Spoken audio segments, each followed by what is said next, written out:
Bismillahirrahmanirrahim. Assalamualaikum warahmatullahi wabarakatuh. Perkenalkan, nama saya Sintianisa Utami dari Prodi Pendidikan Agama Islam, Fakultas Tarbiyah dan Keguruan Universitas Islam Bandung. Di sini saya akan mempresentasikan hasil penelitian saya yang berjudul Nilai-nilai pendidikan akhlak dalam konsep Khauf dan Roja menurut Imam Al-Ghazali. Latar belakang dari penelitian ini yaitu peradaban modern mendorong manusia menuju titik kehancuran, perasaan takut, gelisah, cemas, dan curiga bercampur aduk. Bahkan jalannya mengarah pada akhir yang mengerikan. Pada dewasa ini, manusia seringkali dilingkupi oleh kecemasan yang kian memburuk, tetapi rasa takut kepada Allah Subhanahu wa Ta'ala semakin mengalami krisis. Oleh karena itu, perspektif manusia terhadap makna hidup menjadi tidak beraturan. Dalam situasi ini, seringkali manusia mengalami keterasingan dari nilai-nilai moral. Oleh karena itu, agama merupakan kebutuhan psikis yang harus dipenuhi oleh manusia, dan agama juga dapat dikatakan sebagai alat kontrol dalam kehidupan yang dijalani oleh manusia. Oleh karena itu, di sini tasawuf hadir sebagai penawar solusi dalam suatu permasalahan agar memotivasi seseorang untuk melakukan suatu kebaikan yang baik, lebih baik, atau bahkan yang terbaik. Tasawuf merupakan jalan untuk mendekatkan diri kepada Allah. Maka dari itu, di antaranya kita dapat menanamkan dengan sikap khauf dan roja, yang mana secara lebih rinci khauf dan roja ini dibahas oleh Imam Al-Ghazali. Tujuan dari penelitian ini yaitu yang pertama, untuk mengkaji konsep khauf dan roja menurut pemikiran Imam Al-Ghazali. Yang kedua, untuk mengetahui esensi dari konsep khauf dan roja Imam Al-Ghazali. Yang ketiga, untuk mengkaji pendapat ahli pendidikan mengenai pendidikan akhlak terhadap konsep khauf dan roja. Dan yang keempat, untuk mengetahui nilai-nilai pendidikan akhlak dari penanaman konsep khauf dan roja menurut Imam Al-Ghazali. Untuk metode penelitian yang digunakan yaitu metode deskriptif analisis dengan pendekatan kualitatif. Adapun jenis penelitiannya yaitu library research atau studi kepustakaan dengan sumber data primer dan sekunder. Sumber data primer ini yaitu Ihya Ulumuddin atau menghidupkan kembali ilmu-ilmu agama, lalu ada Minhajul Abidin atau pedoman dasar bagi ahli ibadah, serta buku tasawuf antara Al-Ghazali dan Ibnu Taimiyah.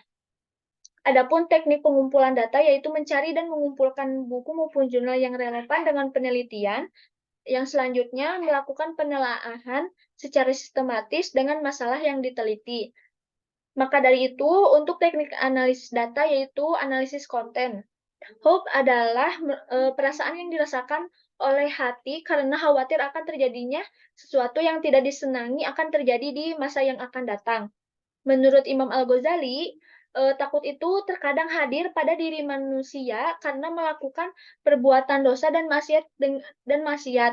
Maka dari itu, dengan semakin manusia memperdalam ilmu tentang Allah, maka semakin besar pula rasa takutnya kepada Allah. Dengan khauf, manusia dapat menjalankan kehidupannya dengan menjauhi hal-hal yang dilarang oleh Allah. Lalu adapun tentang roja, roja yaitu artinya harapan atau sesuatu yang disenangi akan terjadi di masa yang akan datang. Imam Al-Ghazali berpendapat bahwa harapan ini sangat diperlukan karena untuk mendorong hati agar taat dan beribadah kepada Allah serta lebih mudah untuk bertahan dalam menghadapi kesusahan dan kesulitan. Karena dengan mengharap rahmat dari Allah, manusia senantiasa menjauhi perbuatan tercela atau hal yang dilarang oleh Allah, seperti menjauhi dari maksiat dan melaksanakan taubat kepada Allah karena ada dorongan dari hatinya untuk senantiasa taat dan bertakwa kepada Allah. Maka dari itu, analisis esensi dari khauf dan roja itu sendiri, yang pertama, takut mendorong atau memotivasi seseorang untuk menghindari kemaksiatan. Yang kedua, takut kepada Allah dapat menumbuhkan perasaan santun dan tawadu atau merasakan rendah hati.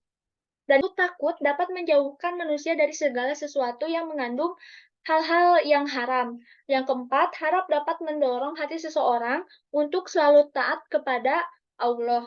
Yang kelima, harap mendorong seseorang untuk beramal dan bekerja keras. Serta yang terakhir, harapan itu merupakan milik orang yang takut, bukan orang yang merasa aman, dan semua rasa takut itu milik orang yang memiliki harapan, bukanlah orang yang berputus asa.